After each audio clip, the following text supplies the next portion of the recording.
Halo cuy, kembali lagi di channel Purple Team ID bareng gua, Danang. Di video kali ini mungkin khusus jawab pertanyaan-pertanyaan yang menarik dari kalian. Banyak bener sih feedback teman-teman. Kalau gua rangkum, intinya pada tanya cara memulai belajar pentesting, security engineering, dan DevSecOps. Nah, sebelum mulai jangan lupa untuk subscribe channel ini dan bunyikan loncengnya agar kalian tidak ketinggalan video-video terbaru selanjutnya. Nah, pertanyaan yang pertama nih dari Mas Agung Sanskui. Bang, cara ambil sertifikasi gimana? Syarat dan ketentuannya apa? Mungkin dibikin video khusus terkait penjelasannya. Cara ambil sih tinggal daftar aja sih mas. Dan ini proses hingga berhasil dapat sertifikasi bisa berbeda tergantung penyedia sertifikasinya. Kalau CEH, setahu saya dulu ya, di setiap kota besar biasanya ada. Jadi bisa kalian cek di Google yang dekat lokasi sama kalian itu di mana. Terus untuk prosesnya gue dulu melalui pelatihan selama 5 hari dan diberikan 3 buku berisi materi pelatihan. Masing-masing tebel sih bukunya. Dan untuk ujiannya waktu itu saya ambil tahun 2015-an, masih berupa soal pilihan ganda dan cenderung pertanyaan lebih ke kontekstual. Intinya banyak soal cerita dan kita harus bisa bedain dengan pemahaman kita. Bisa lolos kalau bisa menjawab 70% secara benar dari 125 soal dengan waktu 4 jam. Kalau yang sekarang jujur aja gue kurang begitu tahu ya. Dengar-dengar CEH ada versi praktikalnya. Mungkin teman-teman yang udah pernah ambil CEH praktikal bisa nih sharing juga di kolom komentar. Terus untuk masalah biaya sangat relatif ya, tergantung mitra penyedia pelatihannya. Kalau pengalaman gua dulu, tahun 2015-an saya dikasih harga 9,5 juta sih. Nggak begitu inget angka pastinya. Kalau sekarang harusnya udah naik karena mengingat ada inflasi. Ya kalau gua kasih gambaran, CH itu dari sebuah organisasi, EC Council, dan tempat pelatihan yang dekat lokasi kalian, itu bentuknya mitra gitu cuy. Jadi karena mitra mereka di Indonesia banyak, kita bisa melakukan pembayaran pakai rekening bank.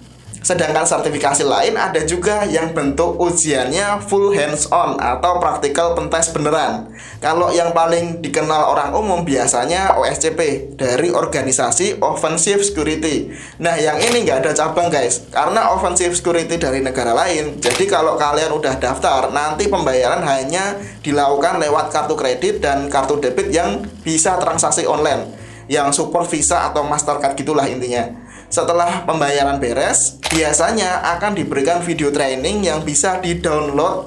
Ini terakhir yang gue tahu ya, di tahun 2016-an, dan selain itu juga dikasih akses lab dengan durasi mengikuti paket yang kalian ambil. Ada 1 bulan, ada 2 bulan, hingga 3 bulan. Nah, untuk ujiannya disediakan 5 mesin yang harus dites dalam waktu 1 hari dan 24 jam berikutnya untuk dokumentasi atau reporting. Nah, setiap mesin punya nilai yang berbeda coy. Kalian harus ngumpulin minimal 70 poin dari 100 poin. Sekarang masih sama atau beda ya saya nggak terlalu update ya. Jadi mungkin teman-teman yang udah ambil OSCP baru-baru ini bisa bantu jawab di kolom komentar. Nah semoga ini bisa menjawab pertanyaan kamu ya.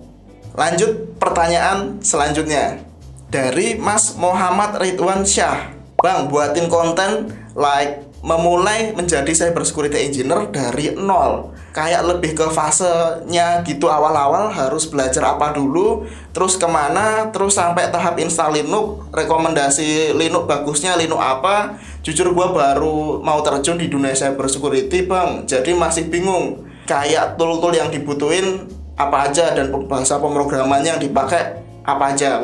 Gitu. Oke, mulai dari mana ya ini? Mungkin dari meluruskan dulu nih. Kalau di security engineering biasanya kita harus punya wawasan luas sih tentang engineering walaupun nggak sampai dalam. Sebutan kerennya generalis. Jadi fundamental gitu bener-bener perlu tergantung scope sampai mana. Misal jadi security engineer di perusahaan startup yang mana produknya berupa sistem web app dan mobile app. Yang jelas dong, kalian harus belajar programming dan fundamental lain yang relate sama produk tersebut. Nah, kalau setahu gua, untuk web application gitu, teknologi stacknya macam-macam dan beda-beda di tiap perusahaan. Jadi mungkin belajar fundamentalnya dari teknologi yang umum dipakai. Kalian bisa lihat situs ini untuk cek perusahaan pakai teknologi apa. Nah, untuk belajarnya juga nggak sebatas cuman tahu sintaknya, tapi lebih ke beberapa use case kayak cara connect ke database, cara handle HTTP GET, POST, dan lain-lain. Ya, intinya kalian harus punya fundamental untuk bikin web application atau mobile application seperti apa. Belajarnya di mana? Ya, di YouTube banyak. Yang penting kalian punya kuota internet aja sih. Alasan kenapa harus belajar secara generalis? Ya, di security engineering biasanya kita harus meminimalisir celah-celah yang bermunculan dengan mengajak software engineer ngoding secara aman dan kadang sambilan white box pentest meskipun hanya pentest produk company sendiri. Kalau kita aja nggak ngerti cara ngoding yang aman, nanti memberi rekomendasi ke software engineer gimana dong? Masuk akal kan? Untuk operating system yang dipakai ya bebas aja.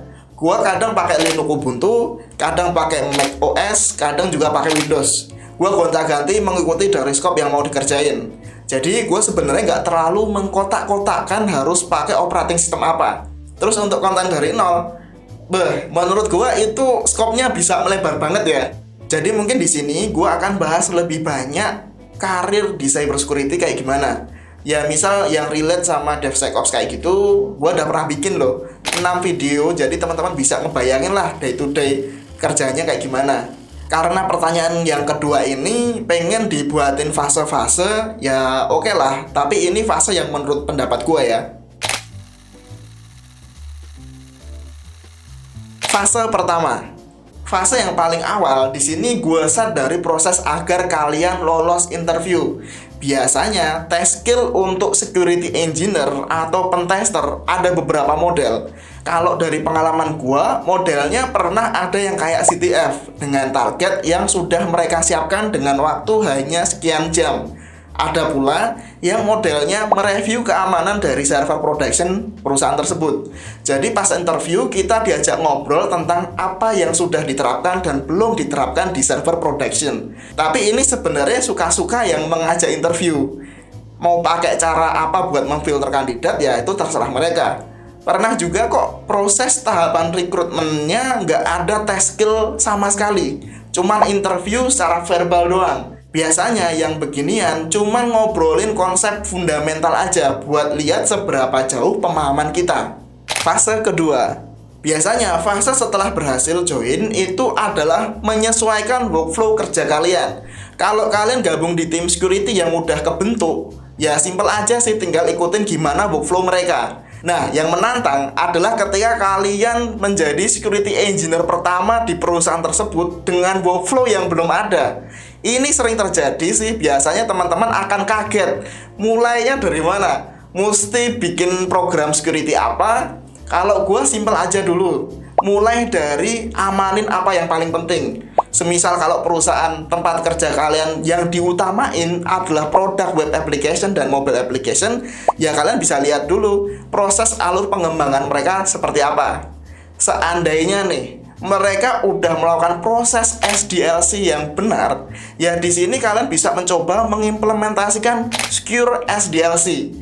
Caranya mudah aja, kalian bisa melakukan security testing di tahap testing dan penetration testing ketika udah ke deploy ke production. Tapi kalau bicara lebih prioritas, gue saranin di tahap testing aja.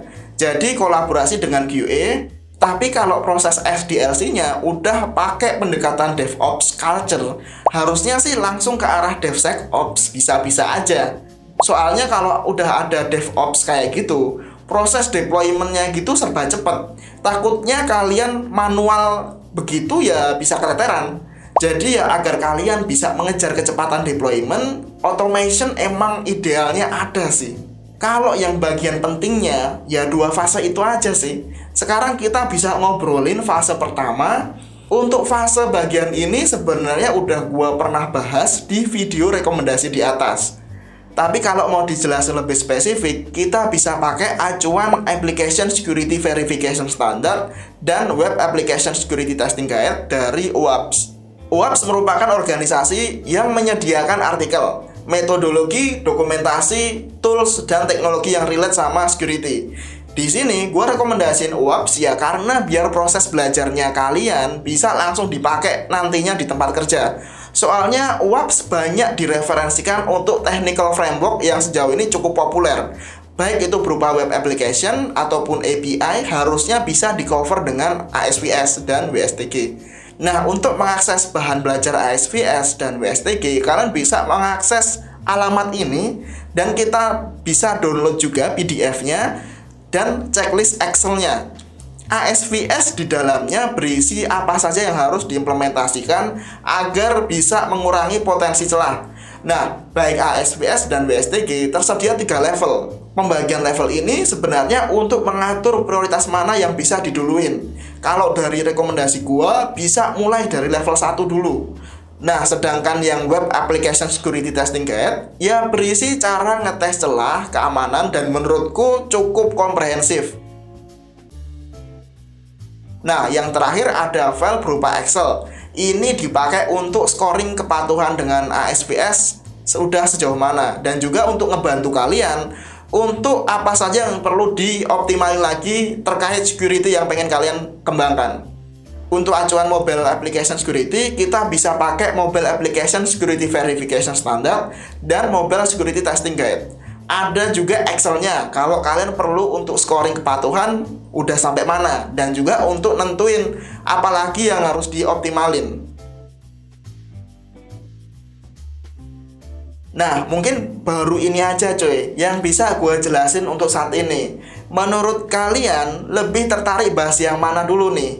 WAPS Application Security Verification Standard dan Web Application Security Testing Guide, atau WAPS Mobile Application Security Verification Standard dan Mobile Security Testing Guide? Biar sekalian kita embed materi itu ke depannya ke pendekatan DevSecOps. Nah, gimana tuh videonya? Kalau kalian suka dengan video ini, jangan lupa untuk like. Dan kalau masih ada pertanyaan, tulis aja nih di kolom komentar. Bye.